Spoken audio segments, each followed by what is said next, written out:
Hell Nation, hell yeah. What up, Skins Nation?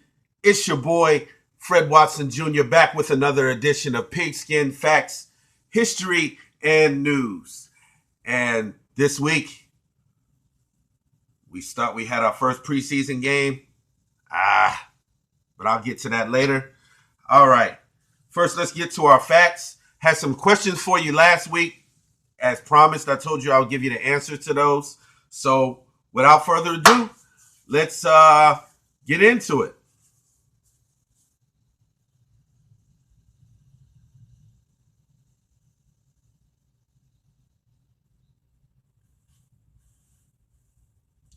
If you noticed, I found my hat. The case or the mystery of the missing Redskins hat is over. I found it. I got it back, and I'm happy. All right. With no further ado, let's get into the questions that we had on the last segment. Who was the last quarterback the Redskins selected in the first round? What year was it, and what was the pick? Who was the last quarterback the Redskins selected in the first round? What year was it, and what was the pick? Answer, RG3. Robert Griffin III in the 2012 NFL Draft was selected as the number 2 pick in the first round. He went behind, of course, Andrew Luck, who was selected by the Indianapolis Colts as the first pick in that year. Robert Griffin III was the second, and you know that he brought a winning culture that first year to the Redskins as he won Rookie of the Year. They went to the playoffs, lost in the first round to the Seattle Seahawks. Robert Griffin was badly injured, and that pretty much affected his career with the Redskins the next few years. All right, number 2. The Redskins under first-year head coach in 1981, Joe Gibbs, went 0-5 before their first win. Who did the Redskins defeat in their first victory in 1981? And what was the final score? The Redskins, under first-year head coach in 1981, Joe Gibbs, went 0-5 before their first win. Who did the Redskins defeat for their first win? And what was the final score? Answer, the Redskins defeated the Chicago Bears at Soldier Field 24-7. And as a matter of fact, they were 1-5 at the time, and the rest of the year, they won 7 out of their last 10 games after that to finish 8-8. And Joe Gibbs' inaugural season as the Redskins head coach. Okay, number 3. In Coach George Allen's final season as head coach, his final game, the Redskins defeated his former team. What team was it, and what was the final score? Answer, the Redskins defeated the Los Angeles Rams. George Allen's final season, 1977. They defeated his former team that he coached, the Los Angeles Rams, and the final score was 17-14. Okay, 3 more questions, but I will not reveal the answers. I will reveal them on the next show. So, here we go. Of the 10 draftees in the 2019 NFL Draft, how many were team captains in college? Of the 10 draftees in the 2019 NFL Draft, how many were team captains in college? I will have that answer on the next show. Question number 2.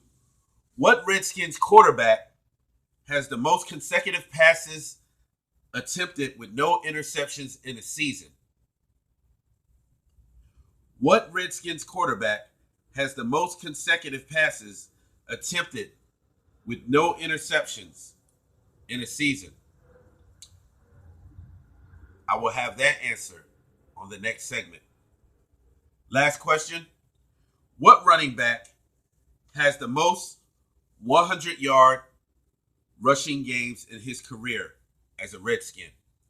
What running back has the most 100-yard rushing games in his career as a Redskin? I will have that answer on the next show. So stay tuned for that.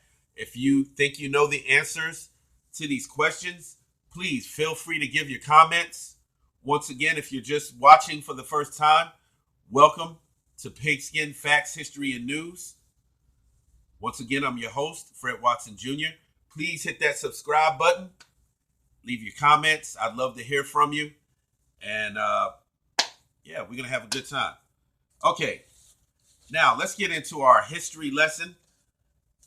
And as we do that, just want to kind of pick up where we left off last time. Last time on the last segment, we just pretty much told you that George Allen became the Washington Redskins coach in the 1971 season.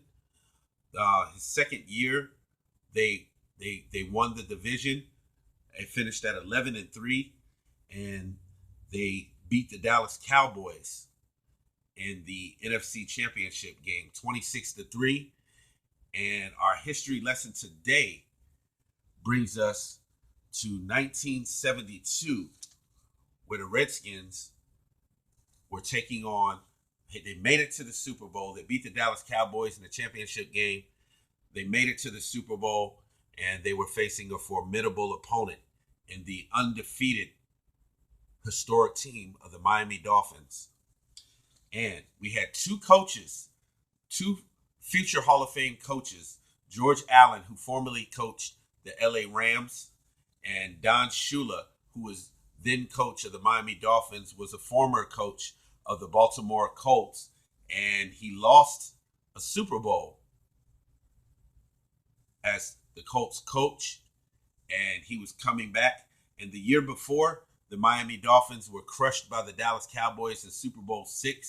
The score was 24-3, and Don Shula had lost his second Super Bowl, and he vowed after that game not to lose again if he made it to the big dance. So, Miami was entering its second straight Super Bowl at the time. Of course, like I said before, they lost the year before to Dallas in Super Bowl VI. Both teams, Miami and Washington, were run-oriented teams. The Redskins, of course, they had running back Larry Brown. He rushed for 1,216 yards on the season. He was a big piece of that Redskins offense that led them to the Super Bowl. Miami Dolphins, however, they also had a formidable running attack, and they had a three-headed monster in the form of running back Larry Zonka, Mercury Morris, and backup Jim Kick. And each of them had pretty good stats at the time. They established an all-time NFL rushing record at that time of 2,960 yards. And the bulldozer, Larry Zonka, he led the way. He had 1,117 yards rushing. Mercury Morris had 1,000 yards rushing exactly. And backup Jim Kick had 521 yards running behind the best offensive line in the league. Yes, the Miami Dolphins at that time had the best offensive line in the league, and they were virtually unstoppable. Both teams featured powerful defenses. Miami's defense was number one. The Redskins' defense was number two in the NFL. The Redskins gave up the fewest points in the NFC. They gave up 218 points, and the Dolphins' defense, known as the no-name defense, allowed the fewest in the league with 171 points. Okay, so let's get into Super Bowl VII. And before 90,182 fans at the Los Angeles Coliseum, and a Super Bowl record of 75 million television viewers watching that game witnessed Super Bowl VII. It was basically a defensive battle.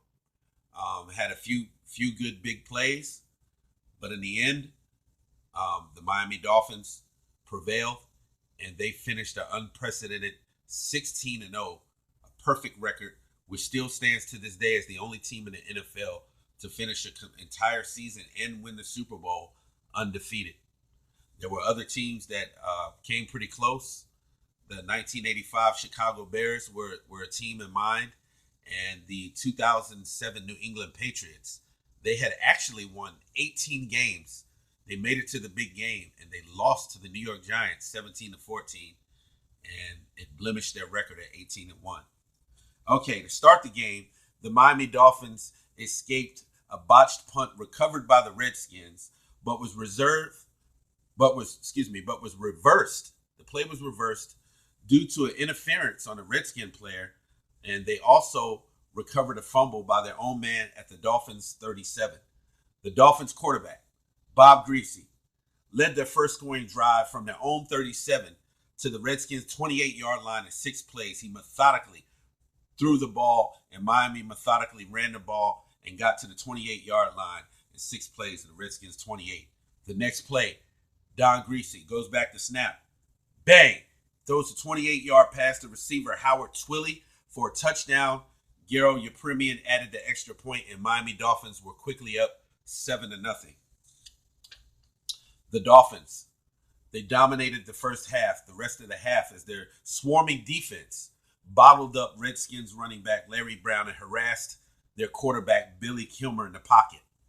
Two key components on the no-name defense end Manny Fernandez, who had 11 unassisted tackles in that game, and middle linebacker Nick Bunakanti, who intercepted a pass and returned it 32 yards to the Redskins' 27-yard line.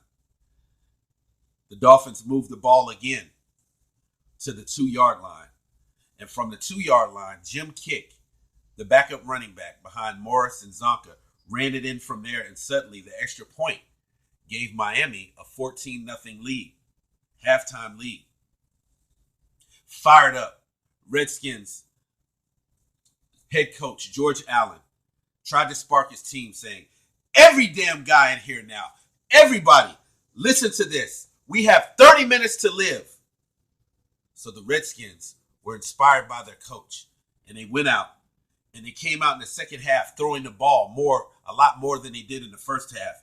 They moved the ball on 45, 33, and 79-yard drives into Miami territory, but no points to show for it. They were stalled. One drive put them on the Dolphins' 10-yard line with 5 minutes left, but Billy Kilmer's pass was intercepted in the end zone by safety Jake Scott, who returned the ball 55 yards to the Dolphins' 48-yard line. Jake Scott, who picked off 2 passes on the day, would later be named the Super Bowl Most Valuable Player, MVP. The Dolphins, they moved to the Redskins' 35-yard line with time running out. And Garo Yepremian, the Dolphins kicker, set up for a 42-yard field goal to ice the game. But his low kick hit the helmet of 6'6" lineman Bob Hines. It appeared the lineman Bill Brundage, who had his hand in the air, blocked the kick. But Brundage later stated that the ball hit Hines' helmet. Yepremian scooped up the ball, and he made a weak attempt to try to throw a pass. Batting it upward like a volleyball, Redskins cornerback Mike Bass grabbed it and sprinted 49 yards down the sideline for a score, and the Redskins were finally on the board, and a conversion made the score Miami 14, Washington 7, with 2:07 left in the game. When his defense held Miami to 1 first down and forced a punt, the Redskins were 70 yards away from a tying score, a touchdown with 1:14 to play. But Kilmer stepped back in the pocket, threw 2 incompletions, and dumped one off the ground, but it was a loss of 4 as the Miami defense swarmed and knocked them backwards. On 4th down, defensive ends Bill Stanfield and Vern Den Herter smothered Billy Kilmer, sacked him, ending the game, and the Redskins' dream of winning its first Super Bowl, Super Bowl 7, ended with the low score of the Miami Dolphins 14, the Washington Redskins 7. That was our history for the day. And now we're going to go to our shining moment, our gem of the day. And that takes us to September 19th, 2005 at Texas Stadium. Once again, the Redskins were engaged in a battle with their arch enemy, the Dallas Cowboys. Not going to tell you the whole game piece by piece, but I will tell you it was a defensive battle. I actually witnessed the game that night. I saw the game and I was so frustrated. I was ready to turn it off, but I said, what the heck? I'm a Redskins fan. I'm going to see my team through no matter what. And I stayed up and I witnessed something that miraculously happened. Throughout the game, both teams were back and forth, engaged in the defensive battle. However, the Dallas Cowboys finally got on the board. Touchdown pass from Drew Bledsoe to Terry Glenn quickly put Dallas up 10-0. Dallas first put up a field goal, then the touchdown added from that pass. It was about a 30-yard touchdown pass from Drew Bledsoe to Terry Glenn. Boo, boo, boo. Then eventually Dallas added another field goal. It was 10-0 at halftime. The third quarter, Dallas added another field goal, so it was 13-0. Now we go to the fourth quarter. Both teams still in a defensive struggle. Almost a little under 4 minutes under the game. The Redskins had the ball. The play was third down and 29. Mark Brunell goes back to pass. He can't find anybody open. So what does he do? He scrambles. He runs 25. He scrambles 25 yards. That puts the play at 4th down and 4. The next play, Brunell on 4th down and 4 throws a 20-yard pass to James Thrash. That puts the Redskins in scoring position. Then they got faced with another 4th down situation, and there came a 4th down and 15 on the Dallas 39-yard line, and there was 3:46 left in the game. Mark Brunell goes back to pass, kind of sprints out to his left, heaves the ball in the air, and bam! Who does he hit in the end zone? It's a touchdown. He hits receiver Santana Moss in the back of the end zone. Cowboy killer. Cowboy killer. Cowboy killer. And that puts the score at 13-7. And there was 13-7. Then Dallas gets the ball back. The Washington Redskins defense holds. Dallas punts. The Redskins get the ball at the Dallas Cowboys 20-yard line. Brunell hands the ball off to Clinton Portis. He runs for 10 yards, gets a first down. Next play, the 30-yard line, first down. Mark Brunell goes back to pass. Protection is perfect. Heaves the ball, a beautiful throw. Bam! 70 yards down the field. Santana Moss catches it in stride and runs in the end zone on a 70-yard pass play. What a play. Cowboy killer. Cowboy killer. Cowboy killer. That's right. Santana Moss, known as the Cowboy Killer, scores his second touchdown of the game. And that puts the Redskins up by 1, 14-13 with 2:35 left in the game. Cowboys get the ball back, advance the ball down the field, but the Redskins hold. The Redskins hold. The Redskins get the ball back, and they run the clock out. And it's in the record books. The Monday night, the game dubbed as the Monday Night Miracle, as the Washington Redskins beat the Dallas Cowboys. Hail to the Redskins, 14-13. And that is our shining moment, our gem of the day. Okay, Redskins news. We played a game. We played our first preseason game last night. Played in Cleveland Stadium. But unfortunately, fans, for those of you that did not see it, we did not win the game. However, don't fret. Don't worry. It's just a preseason game. We'll get it together. There were some good things and there were some bad things last night. I thought that our defense did okay. We had a lot of starters that sat out, but for the most part, our defense did okay. But we gave away a pick six, and we gave away a punt return for a touchdown. So there were a few players that kind of stood out last night. Jimmy Moreland, the corner from James Madison, that guy is a star.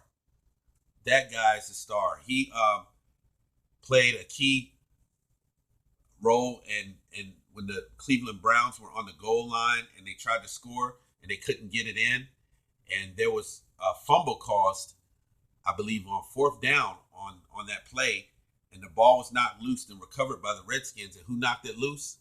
Jimmy Moreland.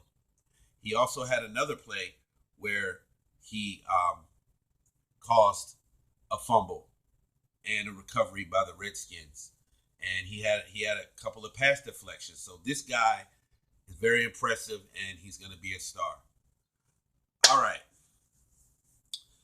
We did lose the game. The final score was Cleveland 30, the Redskins 10. Case Keenum came in the game. He didn't look very sharp. However, he did throw a touchdown pass, our lone touchdown of the game. And our top pick at quarterback, Dwayne Haskins Jr., came in the game. And for the most part, I was impressed, except for the 2 interceptions that we had. And there were a few missed throws, but there were a lot of very good throws too. When he's on, he's on. And when he's not, he's not. However, he'll be a work in progress. And it just goes to show that right now he's not ready to start, which is a good thing because it gives him time to go back and watch film and to learn and just keep pushing. So Dwayne, kudos to you. Keep pushing, bro. And we believe in you, and we know that you'll come around. It's just the first preseason game. No one expects perfection, but you'll get better. But his stats were not that bad. Although the two interceptions kind of blemish it, he was 8 of 14 for 117 yards. Not too bad. Not too bad. So next game, let's get him Redskins. Let's get him Dwayne. You'll get it back. And that, my friends, is going to end another segment of Pigskins, Facts, History, and News. And I will catch you on the next go around. I will catch you on the flip side. Redskins, let's get it together. Let's do it. Next preseason game will be at Cincinnati. I do not have my time or my listing for that, but I believe it is next Thursday, if I'm not mistaken. If I'm wrong, I will correct that on the next segment. But all the preseason games will be televised on NBC4, if you don't know. And if you didn't watch the game from last night, there'll be a replay on the NFL Network. That'll be tomorrow, Saturday, and they'll be showing that game at 4 p.m. on the NFL Network replay. So, with that said, Hell Skins Nation, we're going to get a win next time. We're going to do it up, and I'll catch you on my next edition. And much love to you. Hit that subscribe button, Skins Nation. Peace.